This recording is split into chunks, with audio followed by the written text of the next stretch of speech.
inviting me to come and speak to you all, and thank you for coming. I'm sort of amazed, but I hope tonight will be useful. I've only just started to meet a few of you now, and I'm already realising how many different people there are here. So all I can do is really tell you my experience of what it means, to me to be a publicist, what that means on a day-to-day basis, what I actually do. And so that's very specifically within my job, and then I will try and sort of extrapolate from that things that I think might be useful, and I hope to make that the sort of longer part of this evening. And then if something's totally not making sense, then stop me, shout, ask questions. Otherwise, I think you normally do questions after. But so yeah, to introduce myself, my name's Ed Griffiths. I'm a senior publicity manager at Ebury Publishing, where I've worked since 2004. So Ebury it's a Random House Group company, technically, of which there are 5. So Ebury, Cornerstone, Vintage, Random House Children's Publishing, and Transworld. And Ebury was traditionally the only bit that just exclusively did non-fiction for many years, until about 2008, when we launched our own small commercial fiction list. More of that later.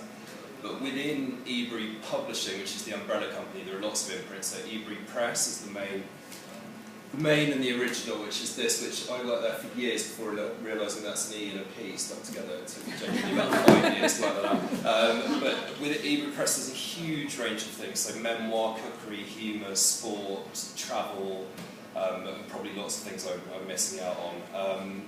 Within Ebury Press sits that fiction list. Then we have Vermilion, that does sort of personal development, self-help, diet, and then BBC Books, which came into Ebury in 2006 and dramatically increased its size. So came to us from BBC Worldwide and brought with it names like Delia Smith and Rick Stein and David Attenborough. Rider, which does the sort of slightly more spiritual end of personal development, and is the publisher of the Dalai Lama and Deepak Chopra and things like that.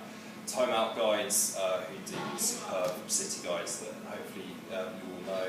And then the latest edition is Virgin Books, which, having been in a slightly different part of Random House, came into Ebury in, I think, 2010, and does memoir, cookery, and a sort of, it's cartoonish in sort of, I'd say, like pop psychology and business, those sorts of areas, and they are rejuvenating the WH Allen list for serious non-fiction, which will start this year. So an absolutely huge range. Within that range, I work on lots of authors like Catelyn Moran, which Jack mentioned, making me sound good, winning an award, which I have to say, I went out to collect it, and it's really nice, but I was sort of completely overwhelmed. And the second lady I knew and I'd worked with, and I thought, well, that's nice. The first lady, I thought, I have no idea who that is. I thought it was a bit forward to sort of kiss her, so I went to shake her hand, but accidentally, in the heat of the moment, shook her arm. She doesn't know how to do this. He doesn't know how to shake hands. It's amazing he's come so far. And I work on loads of art cookery, which I'm very privileged to do. So Delia, Ottolenghi, Simon Hopkinson, Angela Hartnett, Amanda Jaffrey, some absolutely terrific writers. And then, yeah, I have to say I work predominantly on non-fiction, but I have worked on fiction. And so just to introduce the fiction list, we started it because we wanted to be able to give our non-fiction authors a home for their fiction if they wanted to move from non-fiction to fiction. So someone like Julian Clary, who wrote an amazing childhood teenage memoir for us, wanted to write fiction. Wanted him to write it for us, so that was the sort of beginning of it. And now we have a sort of small but perfectly formed list covering historical fiction, romance, erotica, commercial women's fiction, saga, crime, and one of our sort of main homegrown successes is a lady called Jane Casey, of which this is her 4th crime book. She's been double shortlisted at the Irish Book Awards and has been in the paperback top 50 for all 3 of her novels, which is a fantastic start. And I've sort of brought this just to show that if people can review not a book, and if this wasn't in time for, so here's this is a proof, or a super proof, sometimes they're called, and this is just something that's bound by our poster, but I guess you can get them done anywhere, and this is so much better than nothing. So if you need to send something out before a book is published to a reviewer, then you don't have to be waiting for the printer to knock on the door. So the difference between promoting fiction and non-fiction, I'd say, dare I say it, that probably promoting fiction is harder. Non-fiction authors tend to, by virtue of what they do, be experts within their field, to absolutely know something and to know it so well that they should write a book about it. They tend to be available for comment within the press, that people are already writing about their topic. Fiction sometimes, you can tell me, but comes straight from your heads, comes from a sort of magical place that is difficult to define. There are very, very few fiction authors who are big enough to be, to just do straightforward interviews. I guess, if you're like Martin Amis, then probably you are the myth that you're the subject of that interview. But at sort of, debut stage, and probably for the first considerable few years, there are very few people that merit a straightforward interview in the press just by virtue of writing fiction. Would be my take on it. So within writing fiction, if you're writing about something you have experience of, then that's already a massive bonus. But I think probably for fiction authors are required to think even more creatively and work even harder to get attention for their book. It's a much, much bigger market for a start. And it sort of occurred to me just on the tube that promoting fiction is probably really the moment to just stop thinking, offline, something in the physical Telegraph or the Guardian or the Spectator or GQ or whatever is better than online or digital, because it's just not a helpful way to think. The digital sphere is now where you can grow non-fiction and fiction, but within non-fiction, say for cookery, there are loads of food magazines. They're burgeoning. They're actually starting up. There's a great big baking revival. If you're writing sort of genre fiction, there aren't those physical outlets, so you have to look elsewhere straight away. That's where you'll start. If you're a debut food writer, could probably find a home within something that is actually physically printed. If you're a debut fiction writer, things might be different. You might have to start elsewhere, and that's sort of what I'll try and touch on a little bit. So I'm going to try and give you an overview of what I do, what publicity means within a large publishing house. I work in a very commercial imprint, a very commercial company, so that will put a certain sort of spin on what I'm saying, I suppose. And then I'm going to try and move on to that more practical advice. I thought in general just what is publicity is probably a decent place to start. So in general, I wrote very quickly, it's anything which raises awareness of a book to the consumer. So that's where that's bad publicity does that, good publicity does that. It's anything that just gets someone who is a possible consumer of your book to be more aware of it. There used to be a distinction between marketing and publicity. Publicity was free, marketing was paid for, so marketing was adverts, and publicity was picking up the phone and asking journalists if they'd write about it, or a TV producer if they'd interview, or author, or whatever.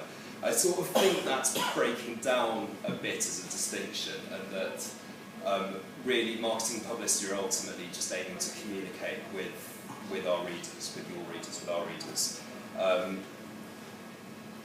And yeah, I think that sort of free and not free thing is probably going to be not so much discussed in the future. It's also worth knowing that paid for marketing, which perhaps used to mean huge, great London Underground advertising campaigns or whatever, paid for marketing very often nowadays means paying for the space within the bookshop. So is that something you're all sort of familiar with, that promotions within Waterstones or Smith's Travel or whatever come with an associated levy, and that's a promotional spend. So that's very often a marketing spend.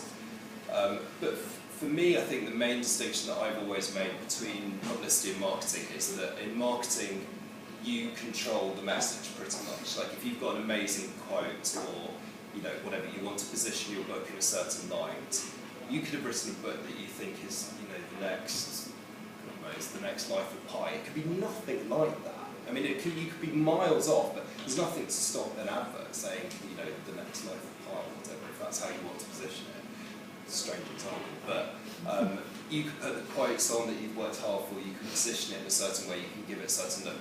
Publicity, you don't control the message as often. There's no telling whether it will be a good review or a bad review.